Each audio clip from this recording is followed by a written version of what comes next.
微距视角一直是我频道内较为突出的一个镜头展现方式。除了观角端的老蛙25毫米 f14一代探针镜，我也有一颗尼康105毫米 f2.8D 半电子镜头让我有了2种截然不同的微距展现形式。然而，最近我在海鲜市场上淘到了这一颗要价不到500人民币的全画幅微距镜头，契卡60毫米 f2.8二代。会选择买下这一颗镜头，不仅是因为这个售价是真的很便宜主要还是这是一颗2.1放大倍率的微距镜头。而在正式分享我使用这颗镜头的体验之前，先来几个样片给各位观赏一下。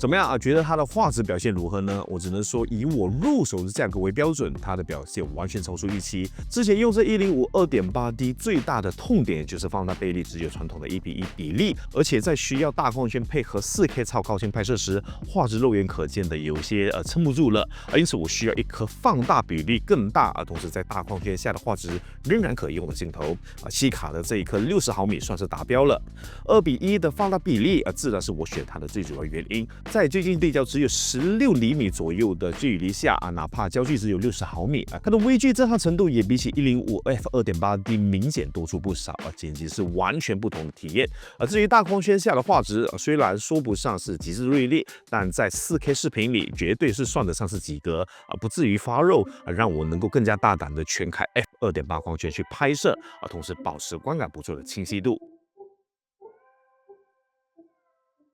说到这一种最极致细节的捕捉以及画面所带来的视觉震撼体验，作为一名摄影和科技频道博主，我对画面的精细度要求一直都是挺高的对游戏也是如此。每当我闲着没事做的时候，我都会游玩 Red Shadow Legends 这一款暗黑硬核风的 RPG 游戏它的 3D 建模和美术细节绝对是能满足你的胃口。在这里你能够体验到真正的3A 级画质，而且你不仅能够在手机上利用碎片时间游玩，还能够下载他们的 PC或 Mac 客户端，用大屏幕享受高画质的视觉感受体验都非常流畅。如今我也成为了 Red Shadow Legends 的一份子每天都上线游玩这款游戏。恰好在这个月Red 迎来了他们的7周年纪念，在这7年以来，游戏本身也一直不断的进化加入了许多超棒的新功能。为了庆祝7周年，还为新玩家准备了极其疯狂的专属福利。还没有下载游戏的朋友现在只要通过我影片下方简介里的专属连接下载游戏，又或者是扫描屏幕上的2维码，新玩家马上能够免费获得一个价值$200的周年大礼包直接送你一位传奇级英雄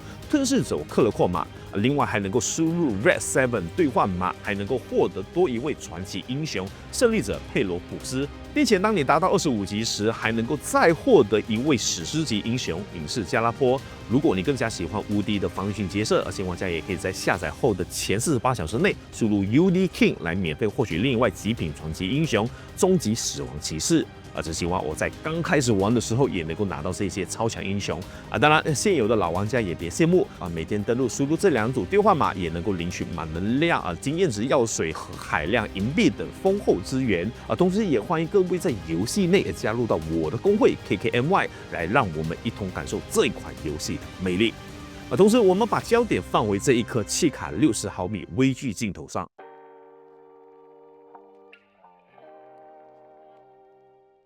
当然，比它好的2:1微距镜头肯定是有不少，但价格也明显高出许多。对于我这种自媒体又或是婚礼拍摄工作者来说，通常只有在特殊需求下才会用到微距使用的频率是远低于常规镜头。我自然不是很愿意在一颗低频率镜头上砸太多钱。那契卡的这颗60毫米 f2.8二代就在控制预算的同时，完美满足了我的工作需求。那既然都到了我的手里，这里就简单过一下规格卡口的部分，它推出出了市面上几乎所有主流微单卡口版本，唯独没有推出传统的单反卡口的版本。采用全金属外壳，质感不逊色大厂，600多克的重量也控制的还不错，有着7组10片镜片的光学结构，光学 f2.8 到 f22，同时采用的是62毫米的滤镜接口搭配滤镜的成本也很低坦白说，这个参数真的就一般般没什么出彩的地方，但足以应付90%以上的微距场景。结合它现在的二手白菜价，完全没什么可嫌弃的非常推荐想要尝鲜微距的朋友入手即使日后想要转手卖出也不怎么亏，更何况我是真心觉得它还是挺好用的。当然，即使在这个价位段，它还是有一些较为明显的妥协为了避免大家入手后才后知后觉，我必须在这里先说明一下第一，这是一颗纯手动的镜头，没有任何的电子触点，也就是说无法通过机身实现自动对焦虽说微距拍摄大多数本来就依赖手动对焦，但新手朋友还是需要做好心理准备。第二，外壳容易刮花虽然是全金属的材质，但表面并没有防刮涂层市面上也几乎买不到专属的贴膜如果你是器材成色党这一点需要特别的注意。第三是它的可用场景极窄，它的对焦行程非常长，手动对焦也需要时间过渡加上没有自动对焦它基本就告别了微距以外的日常拍摄